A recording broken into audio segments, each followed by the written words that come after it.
Tutong. Kita ke daerah Tutong bersama dengan rakan setugas kita Majdi di sana. Assalamualaikum Majdi, selamat pagi. Waalaikumsalam warahmatullahi wabarakatuh. Selamat pagi kembali buat rakan setugas kita Walimul dan juga Hani. Apa khabar kita berdua di sana? Alhamdulillah, kita berdua di sini dalam keadaan baik-baik sahaja. Begitu juga kru yang bertugas pagi ini ya. Saya kira pun Majdi dalam keadaan sihat-sihat sahaja pagi ini.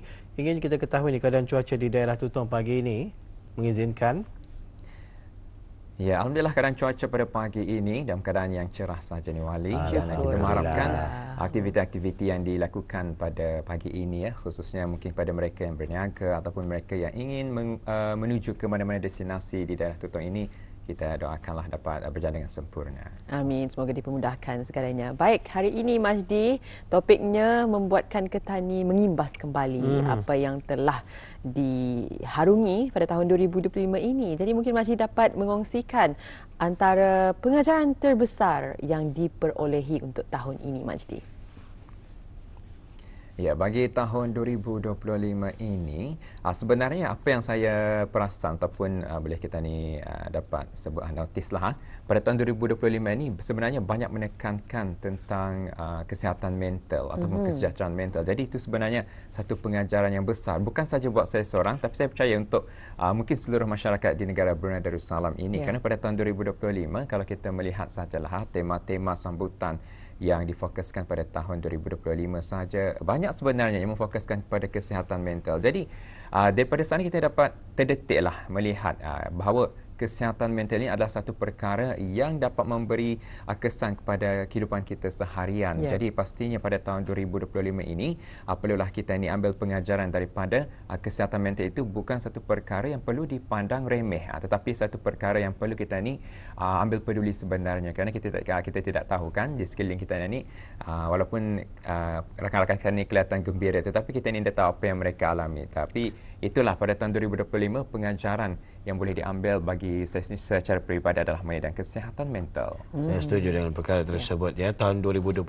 ini kita di Rampai Pagi pun sering mendengarkan ya mengenai dengan topik-topik kesihatan mental ini, dan ia sudah pun mula diperkatakan di kalangan kita ni ya, menunjukkan bahawa betapa pentingnya untuk kita ni terus memantau ya kondisi dan juga keadaan kesihatan mental kita ni, bukan saja dari segi fizikal. Mungkin fizikal nampak senyum, tapi kesihatan mental kita ni burn out ataupun letih dan sebagainya. Ada tekanan depresi yang perlu mereka lawan setiap hari.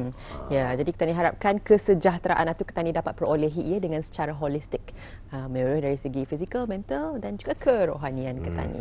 Baik, terima kasih Majdi atas perkongsian hari ini, memberikan kita ni kesedaran akan kepentingan penjagaan kesihatan mental kita ni, dan ingin mengetahui apa antara info semasa dan juga bahan yang akan dibawakan. Kita serahkan kepada Majdi, silakan. Baik, terima kasih kepada rakan tugas kita Hani dan juga Wali. Bismillahirrahmanirrahim. Assalamualaikum warahmatullahi wabarakatuh. Selamat pagi dan salam sejahtera Auda.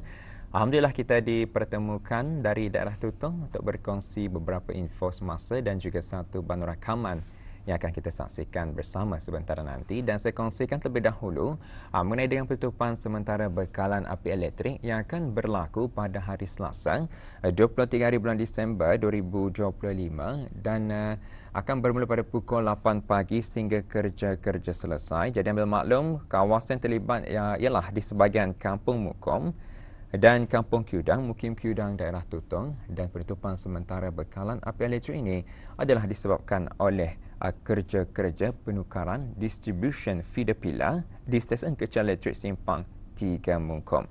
Jadi sekali lagi ia akan dilaksanakan bermula pada pukul 8 pagi sehingga selesai. Jadi pada Auda yang tinggal di kawasan terjejas agar ambil maklum bahawa akan berlakunya penutupan sementara bekalan api elektrik pada hari Selasa 23 hari bulan Disember 2025.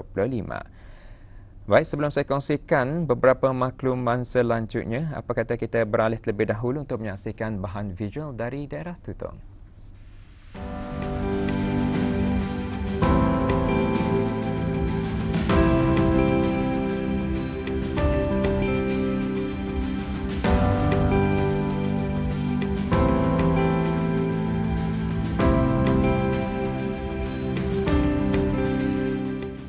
Belia merupakan kelompok demografi yang amat signifikan dalam struktur sosial dan ekonomi sesebuah negara. Keterlibatan mereka dalam pelbagai sektor, termasuklah sektor pertanian, menjadi elemen penting dalam memastikan kesinambungan pembangunan negara. Belia pewaris tani merujuk kepada peranan generasi muda sebagai penerus dan pembaharu dalam sektor pertanian yang sejak sekian lama menjadi asas kepada kestabilan ekonomi negara. Namun, seiring dengan perubahan zaman, sektor pertanian dihadapkan dengan pelbagai cabaran, termasuklah penuaan petani, perubahan iklim, serta kemajuan pesat dalam teknologi dan cara pengeluaran. Sebagai generasi penerus, belia tani bukan hanya bertanggungjawab untuk mewarisi tanah pertanian dan kaedah tradisional yang diwarisi daripada generasi sebelumnya, tetapi mereka juga perlu memainkan peranan penting dalam meneroka serta memperkenalkan pendekatan baru yang lebih efisien, lestari dan sesuai dengan perkembangan global. Sektor pertanian kini tidak lagi terhad kepada aktiviti tradisional seperti pertanian padi, sayur-sayuran atau ternakan, tetapi juga merangkumi bidang yang lebih moden seperti pertanian bandar, pertanian pintar iaitu smart farming dan teknologi pertanian iaitu agritech yang memerlukan kemahiran teknikal dan inovasi tinggi.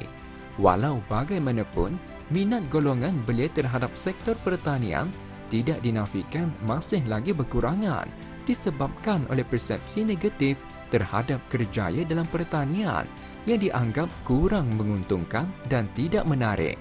Walhal, penglibatan belia sebagai pewaris tani adalah penting, bukan sahaja untuk meneruskan tradisi pertanian, tetapi juga untuk membawa sektor ini ke arah yang lebih progresif dan berdaya saing. Dalam usaha untuk mencapai matlamat ini, pelbagai langkah strategi telah dilaksanakan oleh pihak kerajaan dan pihak berkepentingan, antaranya dengan menyediakan pendidikan dan latihan yang relevan, meningkatkan akses kepada teknologi pertanian terkini, serta mencipta insentif yang menarik minat belia untuk menceburi bidang pertanian. Usaha ini dilakukan bagi mengubah persepsi negatif terhadap sektor ini dan menunjukkan bahawa pertanian moden boleh menjadi satu bidang yang menguntungkan serta memberikan peluang pekerjaan yang baik bagi belia. Penglibatan belia dalam sektor pertanian sangat penting kerana usia golongan petani kita ni sekarang sudah semakin tua. Jadi kita ni memerlukan belia sebagai penerus yang boleh memastikan kelangsungan pertanian pada masa kini dan juga masa akan datang. Memandangkan belia membesar ataupun hidup dalam era digital, jadi mereka boleh menyesuaikan diri dengan kemahiran yang berubah mengikut kemajuan zaman.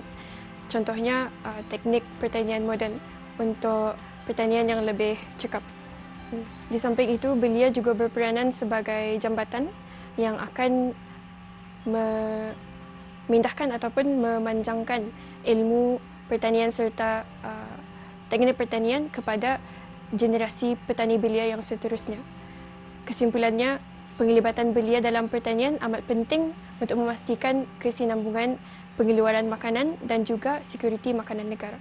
Pada masa ini, kerajaan sedang berusaha untuk memperkembangkan lagi bidang pertanian dan memerlukan tenaga kerja belia yang berkelayakan. Kerajaan yang mempunyai pendidikan tinggi di dalam bidang pertanian adalah aset yang dapat menentukan sejauh mana bidang pertanian dapat berkembang lagi di Brunei Darussalam untuk menjayakan matlamat negara. Selain itu, Fakulti Pertanian di Nisa juga sedang menceburi kaedah pertanian moden yang menitik beratkan efisiensi dan produktiviti.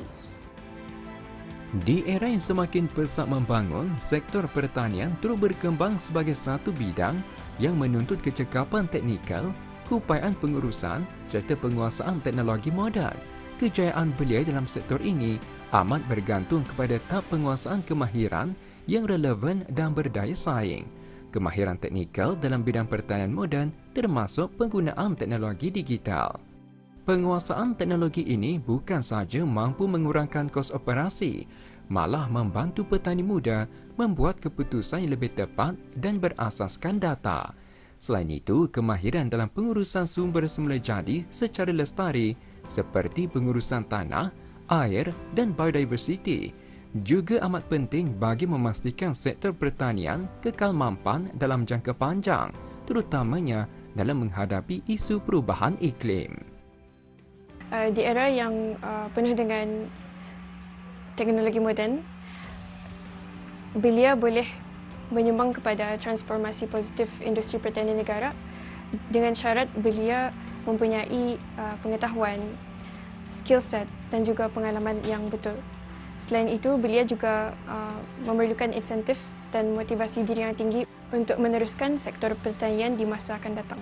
Pengetahuan teori dan praktikal adalah sangat penting. Di dalam bidang pertanian ada banyak aspek yang mesti dititik beratkan dan dipertimbangkan. Contohnya cuaca, pengurusan air, baja, keadaan tanah dan infrastruktur pertanian.